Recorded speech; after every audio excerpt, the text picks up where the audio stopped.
Sejam bem-vindas ao nosso 8º encontro. Clube do Livro, A Mulher Virtuosa. Estamos no finalzinho, penúltimo trecho do livro. E hoje a gente vai falar sobre o título, a gente vai refletir em cima do título Para uma Mulher Recém-Convertida. Quais são as direções, né? Lembrando que esse livro ele tem vários autores, né? São vários autores. Vários autores que cada um pegou um trecho do livro, cada um pegou um tema para dissertar sobre esse tema, para trazer aí uma visão acerca de pontos importantes do que seria essa mulher com caráter bíblico, feminino bíblico. E esse trecho foi escrito por Jonathan Edwards e ele fala em cima do texto, dos 2 versículos que encontram-se lá em Colossenses, capítulo 2, o verso 6 e o 7, que diz o seguinte: Como, pois, recebestes o Senhor Jesus Cristo, assim também andai nele, arraigados e edificados nele, e confirmados na fé, assim como fostes ensinados, nela abundando em ação de graça. E o que ele vai trazer aqui vamos dizer assim, nesse capítulo, né? Podemos dizer que é um capítulo do livro. Ele vai falar sobre as orientações para essa mulher recém-convertida. E isso também serve para os recém-convertidos, homens recém-convertidos. É interessante que durante a nossa jornada cristã, e a gente vai falar um pouquinho disso mais adiante, quando a gente aceita Cristo, a gente já começa a experimentar uma renovação da mente e começa a ter hábitos, comportamentos mais racionais, com um entendimento diferente, com uma avaliação diferente e buscando discernir com sabedoria o que devemos e o que não devemos fazer, né? Uma vez que estamos nos colocando como imitadores de Cristo.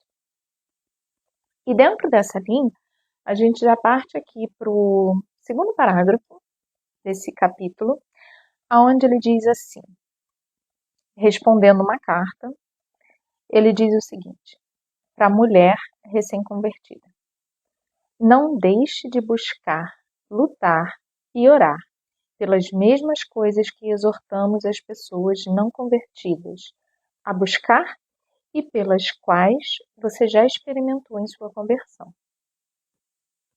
Ore para que seus olhos sejam abertos, para que você receba visão, para que possa conhecer a si mesma e ser levada ao trono de Deus, para que possa ver a glória de Deus e de Cristo e ser ressuscitada dos mortos. E para que o amor de Cristo seja derramado em seu coração. Eu vou fazer uma pequena pausa aqui e trazer à mente, trazer para a nossa reflexão o que nós experimentamos durante o nosso processo de conversão, né? Nosso processo de conversão, ele vai trazer uma avaliação do que nós devemos eliminar dos nossos comportamentos e o que nós devemos inserir, né? O que nós devemos praticar e o que nós devemos exortar. Quais foram os motivos que as pessoas oraram solicitando a nossa conversão? Quais foram os motivos que nos levaram à conversão?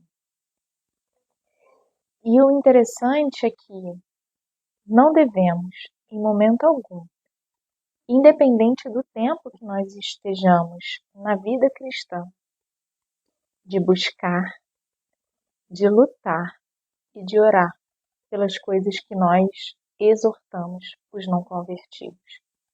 Nós não estamos imunes, ainda que convertidos, Nós não estamos imunes aos levantes, às tentações.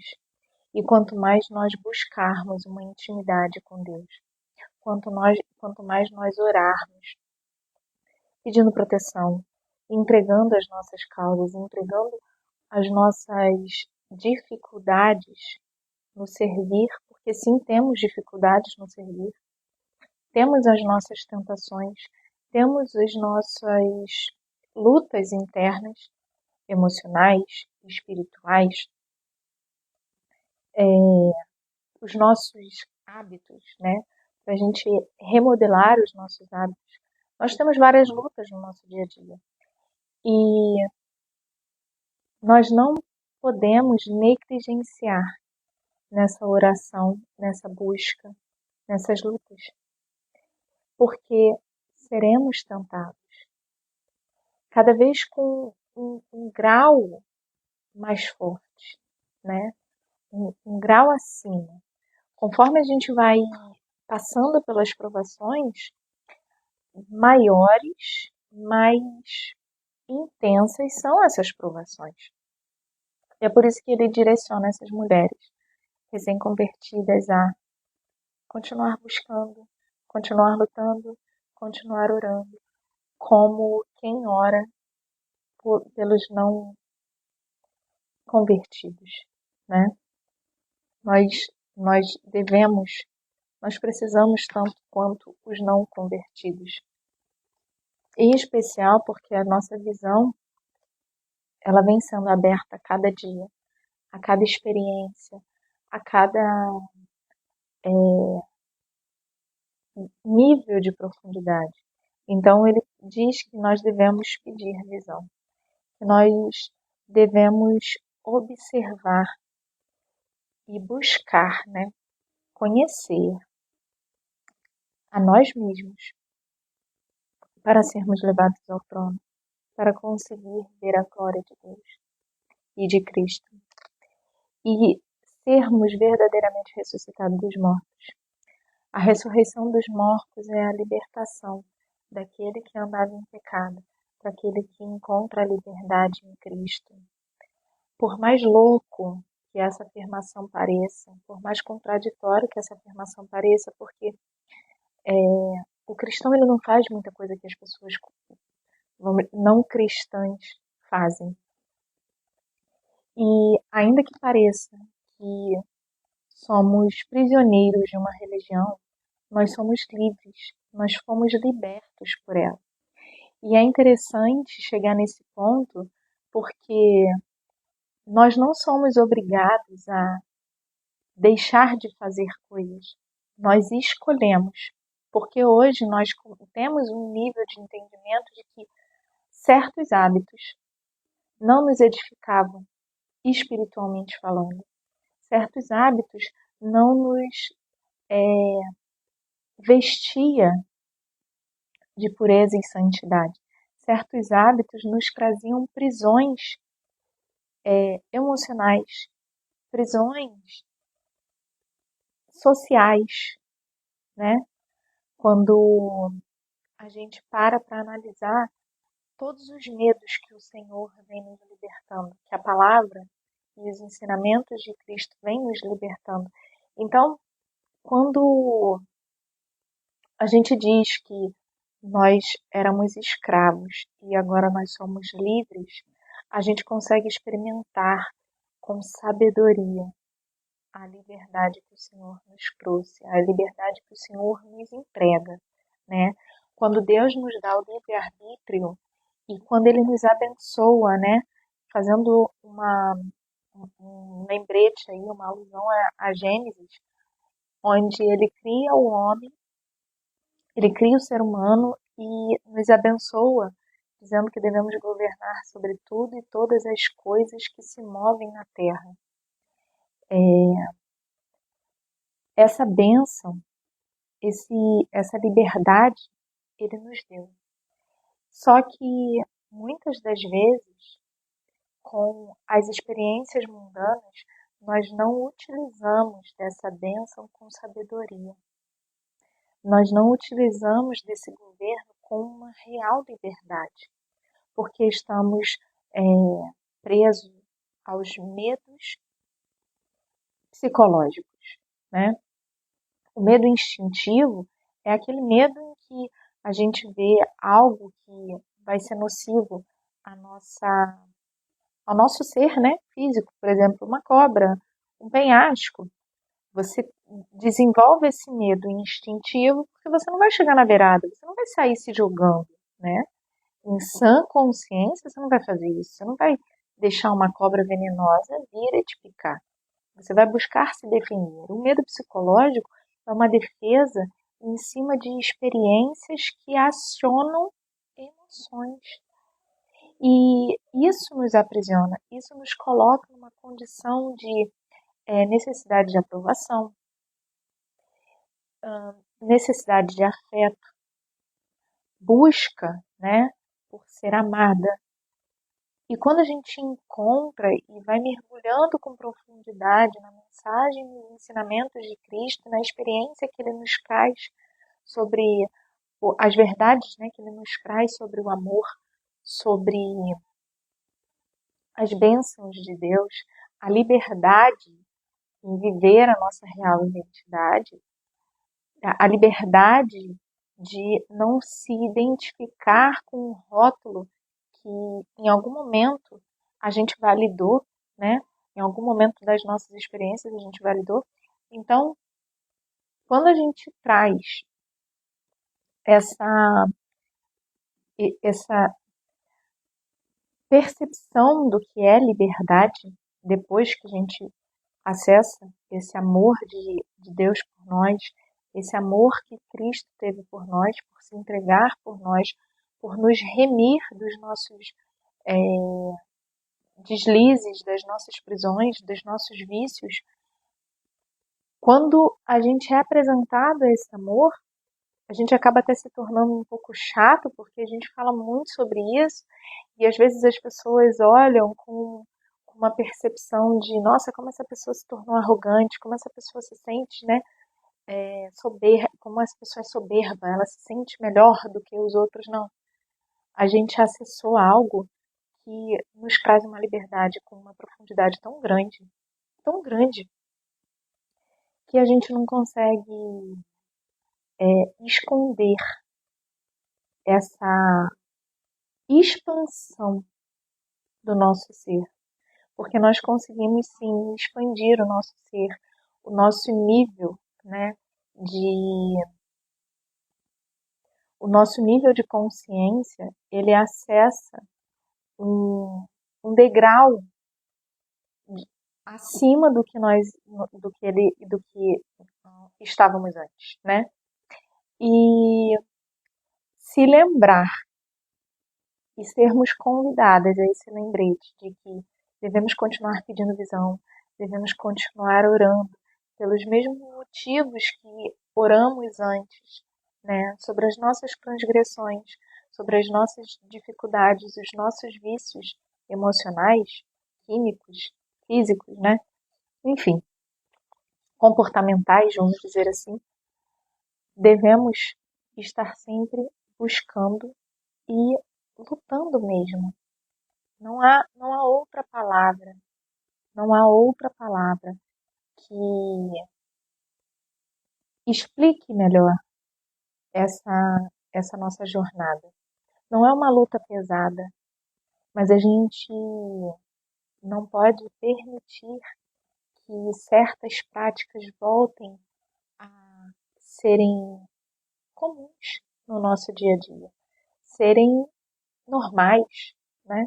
Porque não é normal. O normal é viver em liberdade.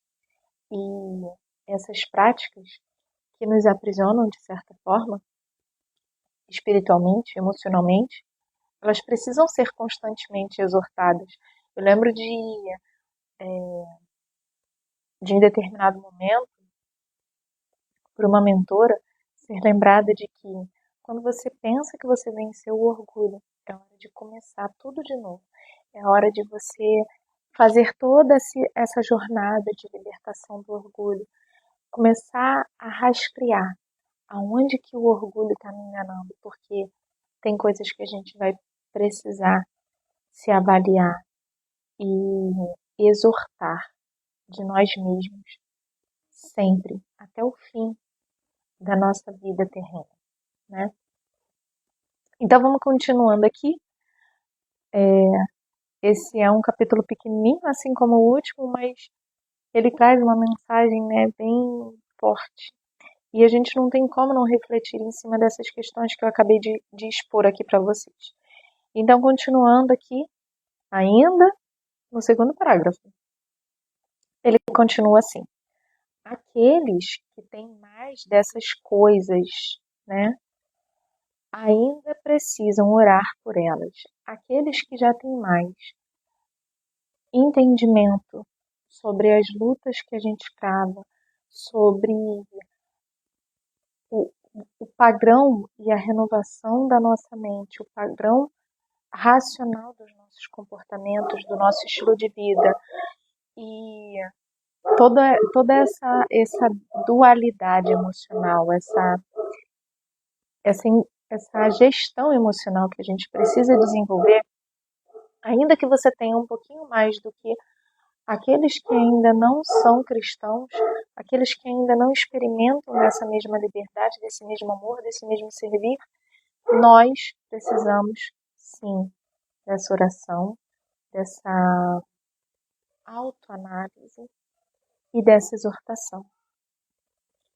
Eu posso até afirmar que seria uma alta exortação, né? Porque nós acabamos nos posicionando como reis e juízes de nós mesmos. Avalie o homem a si mesmo, né? E continuando aqui, quando você ouvir um sermão, ouça para si mesmo. Para de achar que quando você está na igreja, aquela mensagem é para outro irmão. Para de achar que quando alguém te manda, né, um sermão, hoje é muito comum isso. Antigamente a gente não tinha tanta facilidade ao acesso, mas hoje é muito comum compartilhar um vídeo de um sermão para você. Para de achar que isso foi importante para o outro e começa a buscar como que isso se aplica a mim, como que isso fala comigo, de que forma esse sermão fala comigo, exorta a mim, algum comportamento me convida, me confirma, me exorta, né? De que forma ele fala comigo? Ele é para você sim. Ninguém está por acaso num culto. Todos estão necessitando de algum nível de cura. Lembrando que a igreja, ela funciona como um hospital, mas é um hospital espiritual. E você está indo ali buscar alguma coisa. Você não está indo só entregar. Você está indo entregar o melhor de você, mas você também está indo receber. É uma via de mão dupla. Então, quando você recebe um sermão, para de achar que, ai, não é pessoal. É pessoal. Só que não é pessoal de você com quem está ministrando o sermão. É pessoal de Deus, de Cristo, para você. Não, o irmão, a irmã, o pastor, o ministro, o bispo, seja quem for que está ministrando, ele não está trazendo algo pessoal entre você, pessoa, e ele, pessoa, mas é entre você, pessoa, e o Cristo. É entre você, pessoa, e Deus. Ele apenas é um canal. Vamos dizer que ele é o correio, ele é o carteiro, ele está entregando a mensagem, ele está servindo, não é ele. E ainda que acredita-se, né, que fui eu que passei a mensagem. Ainda que eles possam pensar dessa forma, se Deus permitiu que essa mensagem chegasse até você, se Deus permitiu que eles falassem o que foi dito, tem Deus ali, tem um servir a Deus, ainda que as questões humanas possam falar mais alto, tá? Então, quando você ouvir um sermão, ouça como se fosse para si mesmo. Quando você se envolver no dever da oração ou qualquer outra, ou participar de qualquer outro ato dentro da igreja, dentro da sua congregação, aproxime-se de Cristo, assim como Maria Madalena fez. Venha e se jogue aos pés dele, beije-os, derrame sobre ele doce perfume e óleo do amor divino, de um coração puro e quebrantado. Tudo o que o Senhor deseja, para que ele continue nos edificando, para que ele continue fazendo a obra dele em nós, nos libertando, nos mantendo libertos, né? Nos remindo, é que nós mantenhamos o nosso coração quebrantado, o nosso coração exalando a pureza do perfume do amor divino. E quando a gente se sentir fraco, né, que é a próxima direção que ele dá aqui, quando o exercício da graça estiver fraco e a corrupção prevalecer, e por essa razão o medo prevalecer, ou seja, sermos assombrados novamente pelo medo. Não desejo que o medo seja expulso por qualquer outro meio que não seja pelo avivamento e domínio do amor no coração. Somente o verdadeiro amor lança fora todo medo. Não adianta usar de outras ferramentas que não tragam o verdadeiro amor para exterminar o medo, para acabar com ele, para lançar fora ele, né? Entendendo que em muitos momentos seremos assombrados pelo medo. Então, quando a gente viver dessas situações em que o medo venha nos assombrar, a gente combata ele com verdadeiro amor, né? Domínio desse amor no nosso coração. E por fim, ele diz que em seu caminho ande com Deus e siga Cristo como uma criança pequena, pobre e indefesa, segura na mão de Cristo, mantendo seus olhos nas marcas das feridas, de suas mãos e do seu lado. De onde veio o sangue que te purificou do pecado? E esconda sua nudez sobre a dobra das vestes brancas e resplandecentes de sua justiça. O sangue de Cristo, né? Quando a gente fala do sangue de Cristo, a gente diz que é a morte dele, a entrega dele, né? O derramar do sangue dele. Já veio para nos purificar, já veio para nos remir. Então, como uma criança pequenina, humilde, dependente, seja dependente de Cristo. Segura na mão dele, carrega ele para onde você for. Não tem como você carregar Cristo para onde você for e não receber bênçãos, e não viver milagres, e não viver cura, e não viver libertação, e não receber prosperidade. Heranças duradouras. Quando você carrega Cristo para tudo que você se propõe a fazer, a chance de dar errado e você se lascar é mínima. Posso dizer aqui que é zero. Pode dar errado? Pode. Mas você não vai se lascar, você vai pegar aprendizados e você vai ganhar uma experiência que vai te permitir acessar níveis mais altos, crescer emocionalmente, espiritualmente e conscientemente, né? A sabedoria ela não vem sem um crescimento, uma expansão da consciência. A liberdade ela não vem sem essa expansão da consciência e sem esse contato 24 horas com o amor incondicional de Deus. Então, eu vou encerrar essa passagem aqui com vocês. Nosso próximo encontro a gente vai encerrar o livro. A gente vai falar sobre uma avó na glória, né? O que seria essa avó na glória?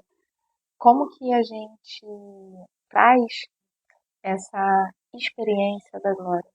Como que seria isso pra gente? Como que a gente lida, né, com o fim da nossa experiência carnal, da nossa experiência terrena?